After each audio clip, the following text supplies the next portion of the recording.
Ôn xin ơi. Được cái nó này. Đúng theo. Cái bọc này.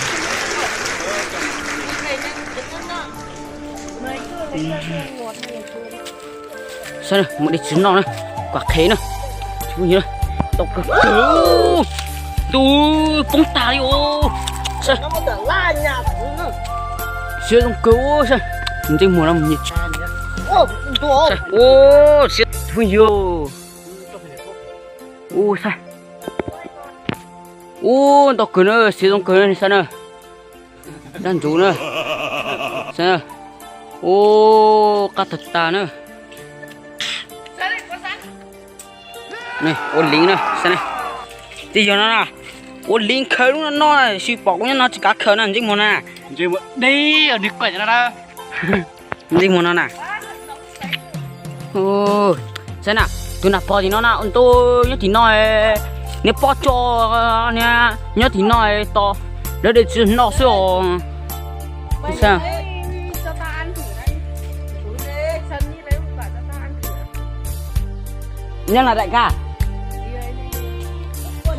Từ nay ở đại ca nó nữa, thâu lẩu này, bỏ thâu lẩu này. Ô, bây giờ tôi như lính sao? Nhưng dây mùa số nó được bao nhiêu thao mà, muốn chơi thao mà.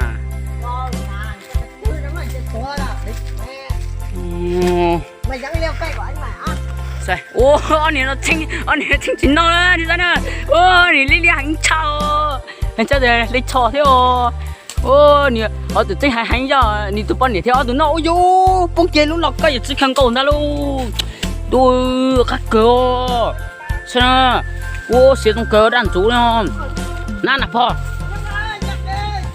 Ê, ok. Ô, sao nữa? Mẹ này. Ô, đi mẹ rồi. Anh sao? Từ trên mùa nó xử lý liền à? Hay chào. Rồi, yo. Và cần lù đi cái như này sao? Tôi bông tà đi cá thật tà đi này sao? Tôi ôi gió sẽ xí à, chính bông trong cua u đúng rồi. Đã xí dọc cơm nói một cái này. Cá thằng tăng.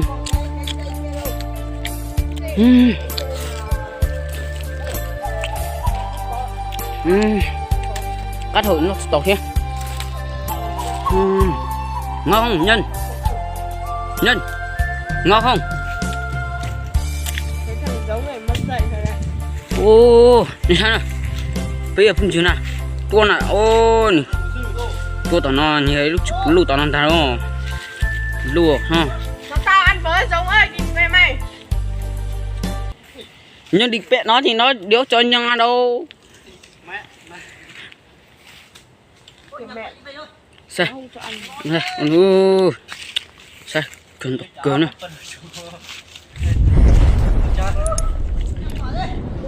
Dính đu với nó này. Nó này. Luôn bà luôn nó này.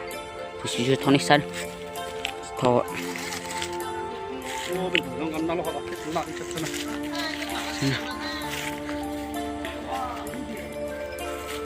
Xem này. Tôi phun dọn nó này. Đó trên này này. Phun dư nó sẽ nó cạo. Sẽ ô hô. Đủ ơi, lóc tay này tế thì tên này uốn ra ô. Đủ ơi. Sao mình thôi nó bún lô so giờ nó nhẹ bún lô bên nòng thằng nó này ha. Ôi yo cắt cơ đó. Đủ ơi. Ơi, mang đi về đây. Đủ ơi. Nó bún lô cái lô yo. Cái gì? Bình tĩnh nhân nhỉ. Ăn mày bọn mày đi đâu? Bỏ ra đi. Bỏ ra đi nhân nhỉ. Ăn đi. Bạn đi làm về nhà không đủ ăn đâu. Đúng rồi. Mổ ra thế này chứ ngu thế. Em bảo đi không đi thì ăn một kia không mang về rồi. Một quả đó. Thôi rồi nè. Nó bỏ đến đây một thằng này rồi. Chỉ cho nó không chỉ nó mua này, cho nó không chỉ tao nó nè. Không chỉ nó không khen. Vừa lấy xe mò. Quên giải cũng khỏe. Ngon không nhân? Không ngon à? Không ngon làm gì? Ăn vì ăn mình.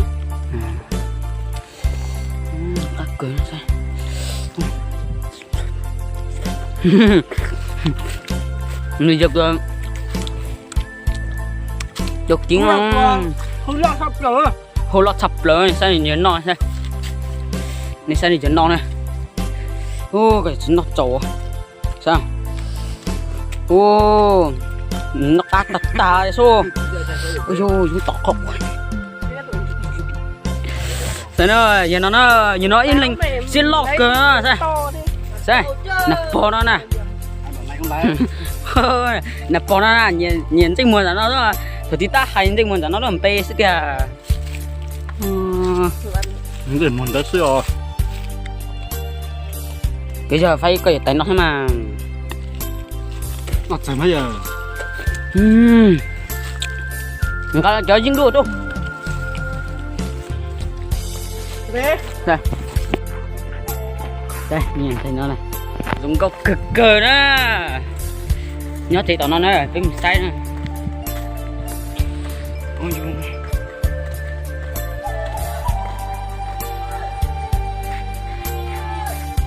đây cái gì nó nè tụi mình đã chưa bên nó nè làm sao lên được cơ lên từ giờ lên từ chỉ tao mua từ luôn là thế cái nhận thấy lên chỉ tao mua từ luôn là thế giới thiệu nè Em ơi, chấm nó đi. ô Tao nó cũng là này cũng lo thật rồi nè. giờ cơn dây mùa hỗn lon tao nè bỏ hỗn lon nó nè từ nó này bỏ hỗn lon nó Mẹ nó cho tao một quả để tao ấy đừng dành đâu. ô xem dây mùa nó gáy dính đỡ xin nè dây mùa nó này bây giờ dính đỡ lọ này